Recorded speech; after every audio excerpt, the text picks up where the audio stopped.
Mwese turabaramukije mu izina rya Yesu Kristo, ubuntu bw'umwami wacu Yesu Kristo bubane namwe mwese, aho muherereye, ari abari hafi, ari abari kure, ari abari mu gihugu cyacu cyane cyane za Bweyeye, ADEPR Paruwasi ya Bweyeye, Paruwasi ya Bugarama, za Mashesha ukazamuka, za Gihundwe, za Karongi ukazamuka hirya no hino, za Ndusu mu majyaruguru ukagenda mu Mutara, za Matimba, Iburasirazuba, za Kayonza, za Ngoma, za Butama, ukaza Bugesera, za Rango n'ahandi henshi hatandukanye mu rurembo rw'umujyi wa Kigali, ya mu majyepfo za Kamonyi n'ahandi henshi. Mwese turabaramukije mu izina rya Yesu Kristo, nimugire amahoro.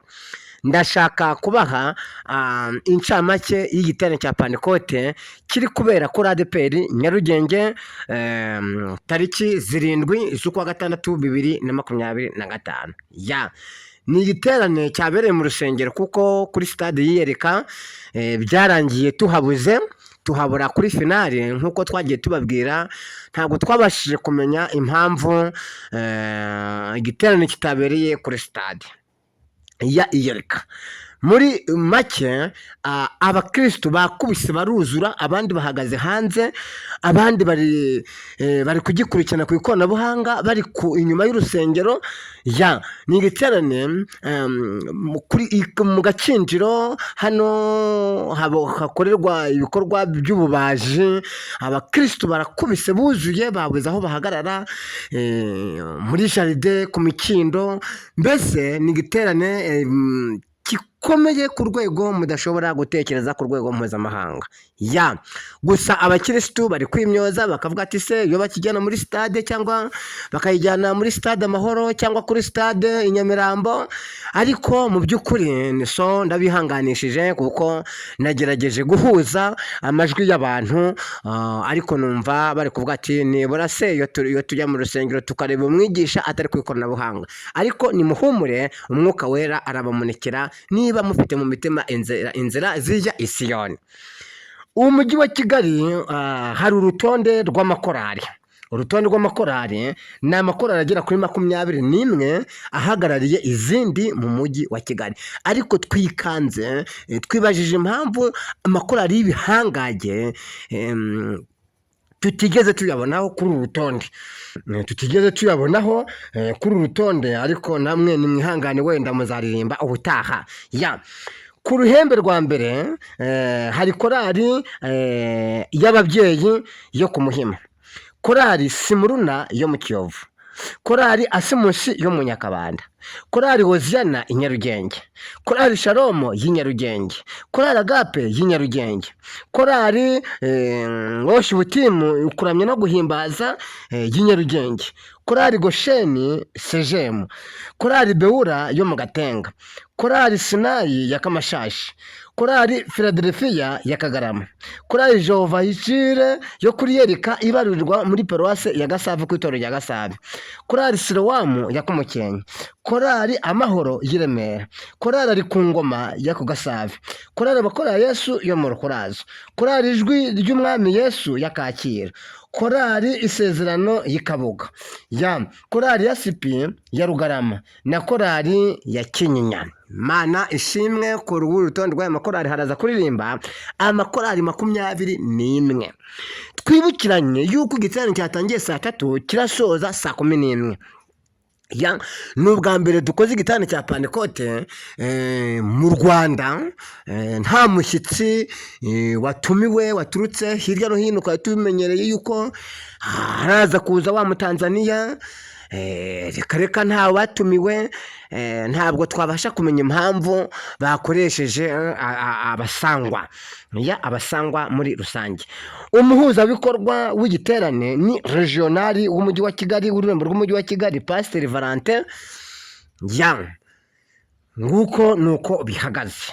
Mushobora kumbaza ati se abigisha b'ijambo ry'Imana ni bande? Hari abo twari twiteze bashobora kwigisha kuri iyi Pantekote, ariko twababuze ku rutonde nabo nibihangane.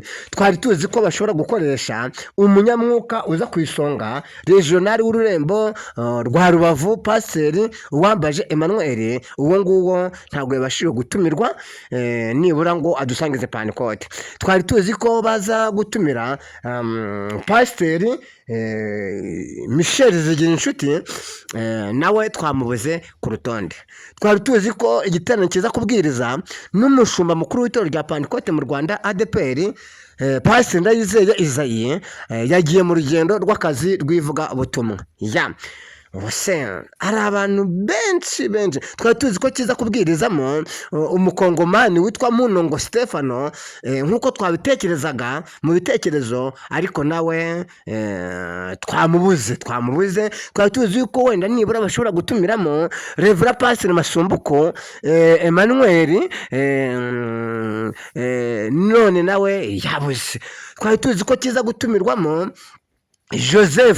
Joseph wabaye umushumba w'ururembo rwungirije iburengerazuba, none nawe wapi. Twari tuzi yuko kiza kubwirizamo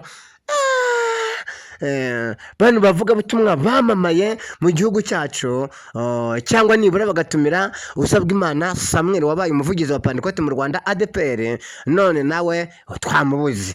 Iki giterane kiraza kwigishamo abigisha batatu nibo baza gukora muri iki giterane cya Pantekote cyabaye i Nyarugenge tariki ya 7 z'ukwa gatandatu 2025.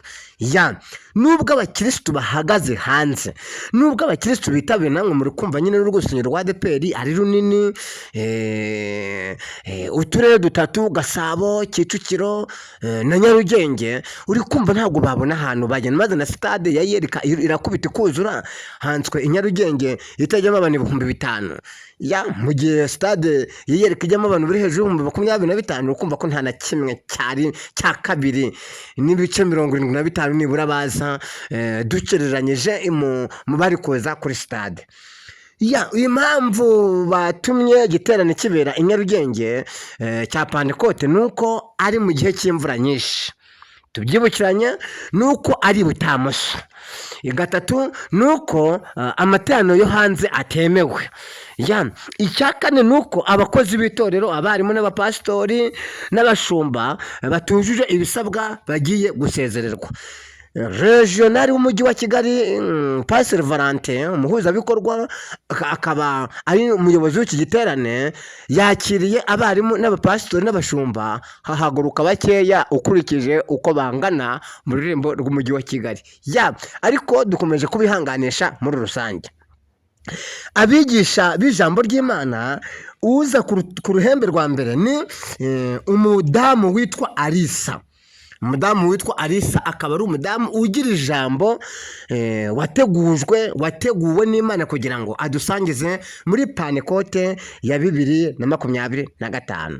Ku ruhembe rwa kabiri haza Reverend Pastori Minyonyo, akaba ari umushumba w'itorero rya Gasave, nawe muramuzi, turamumenyereye.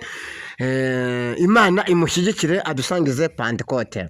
Hakazamo undi muntu mushya, ni umuntu mushya kuko ntabwo amenyereye kuri tere, nubwo ari umushumba w'ururembo ariko ntabwo amenyereye mu biterane bya Pantekote. Hazamo umushumba w'ururembo rwa Huye, niwe mushyitsi mukuru uza kudupfundikirira igiterane cy'uyu munsi. Hakaba hari abandi bashyitsi batandukanye, abashumba b'indembo,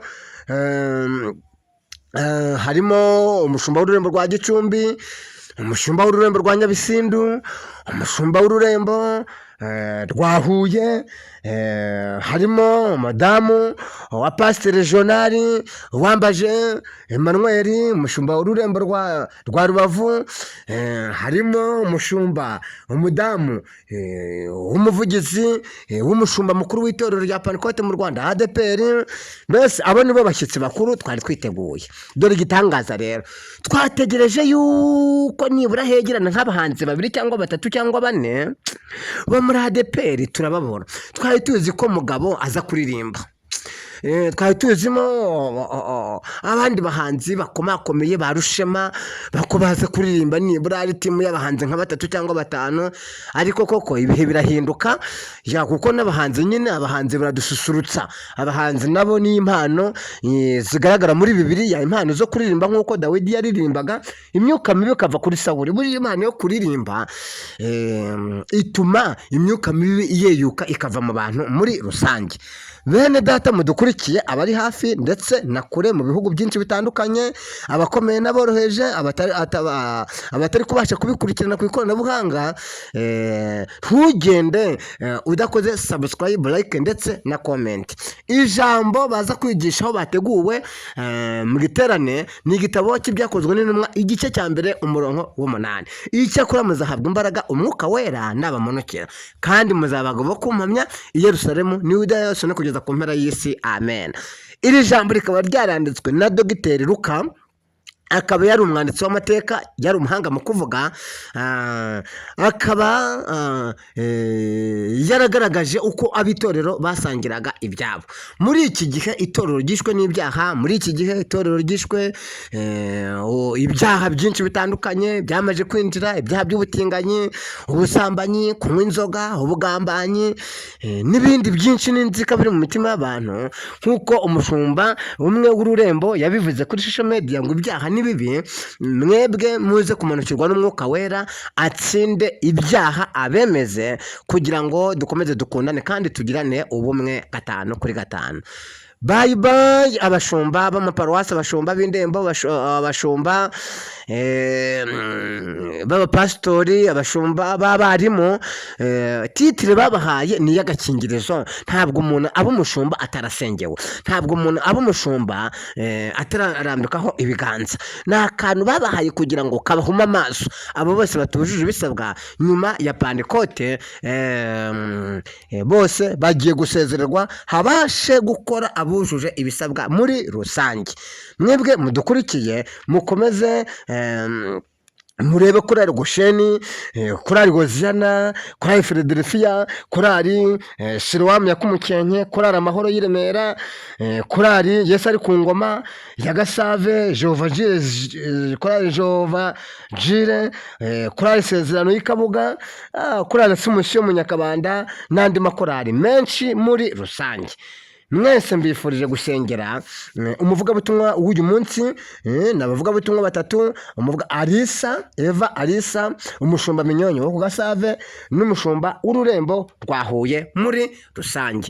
Mwese ndagenda mbaha amakuru ido ino isaha n'isaha, ndaza kubaha ibyabaye bidasanzwe, ndababwira uko umwuka wera yamanukiye mu rusengero n'ibyo yatangaje, namwe murabyumva. Ndahaba bereye. Yesu abaho umugisha. Murakoze, ntugende udakoze subscribe, like ndetse na comment. Yesu aguhe umugisha. Bifurije Pantekote nziza, umwuka wera akomeze kubahembura.